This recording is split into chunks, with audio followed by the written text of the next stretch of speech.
Assalamualaikum warahmatullahi wabarakatuh. Perkenalkan, nama saya Edo Alirvanto, NPM 243111148. Saya dari kelas SI24DX dan di kesempatan malam hari ini saya akan mempresentasikan tentang sistem internal.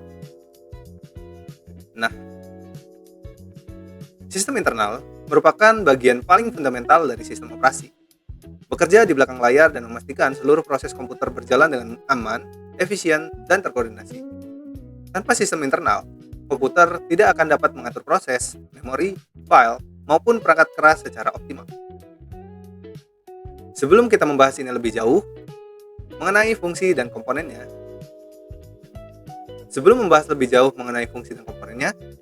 penting untuk memahami bahwa sistem internal ibarat jantung dan otak dari komputer.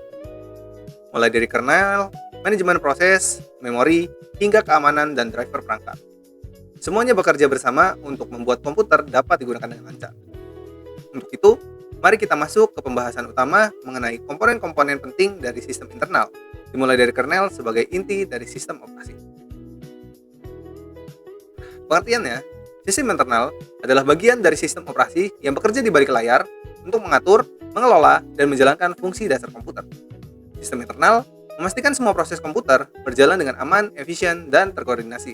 Sederhananya, sistem internal ini adalah jantung dan otak dari sistem operasi yang mengatur kerja komputer. Komponen utama dari sistem internal adalah kernel, manajemen proses, manajemen memori, manajemen file, manajemen input atau output, manajemen keamanan, manajemen jaringan, dan juga device driver. Yang pertama, kernel. Kernel adalah bagian inti dari sistem operasi atau yang biasa kita sebut dengan core.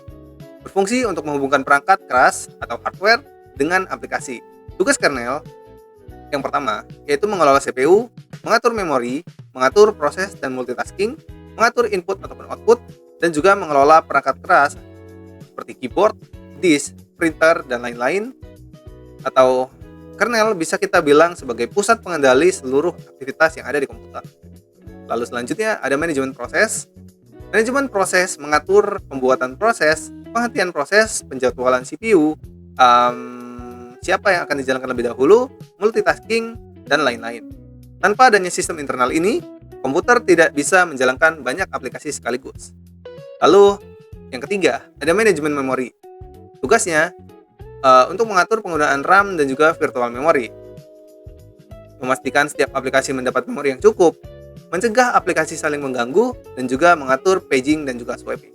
Contohnya, saat buka banyak aplikasi, manajemen memori memastikan semuanya tetap berjalan. Lalu selanjutnya ada manajemen file atau file system management. Ini mengatur penyimpanan data di perangkat seperti hard disk, SSD, dan juga flash disk. Tugasnya yaitu membuat, membaca, menulis, dan menghapus file. Lalu yang kedua, dia bisa mengatur folder atau directory, dan juga memberi izin akses, permission, dan juga menjaga integritas data. Lalu yang selanjutnya ada di manajemen input atau output.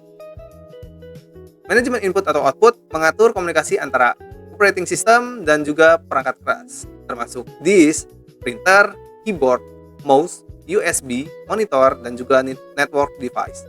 Sistem internal memastikan proses input atau output aman dan tertib agar tidak terjadi benturan.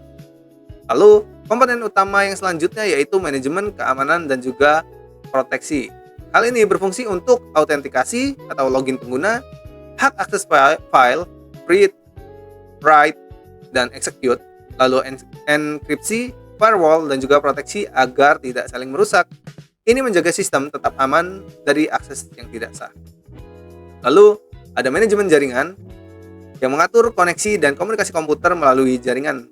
Contoh, IP address, protokol komunikasi, transfer data, dan juga koneksi internet. Dan yang terakhir ada device driver. Driver adalah penghubung antara operating system dan juga hardware spesifik. Contohnya, ada driver GPU dari NVIDIA atau AMD atau Intel. Lalu selanjutnya ada driver Wi-Fi, ada driver printer, audio, dan lain sebagainya. Tanpa driver, perangkat-perangkat ini tidak akan bisa berfungsi. Sebagai penutup, dari penjelasan tadi, kita dapat simpulkan bahwa sistem internal memiliki peran luar biasa penting dalam memastikan komputer berjalan dengan baik. mulai dari mengatur kerja CPU, memori, proses, penyimpanan, hingga keamanan dan komunikasi perangkat keras. Semuanya menjadi fondasi utama dari pengalaman pengguna. Tanpa sistem internal yang terstruktur, sistem operasi tidak akan dapat menjalankan fungsinya secara stabil, aman, dan efisien. Terima kasih atas perhatian teman-teman semua. Wassalamualaikum warahmatullahi wabarakatuh. Bye-bye.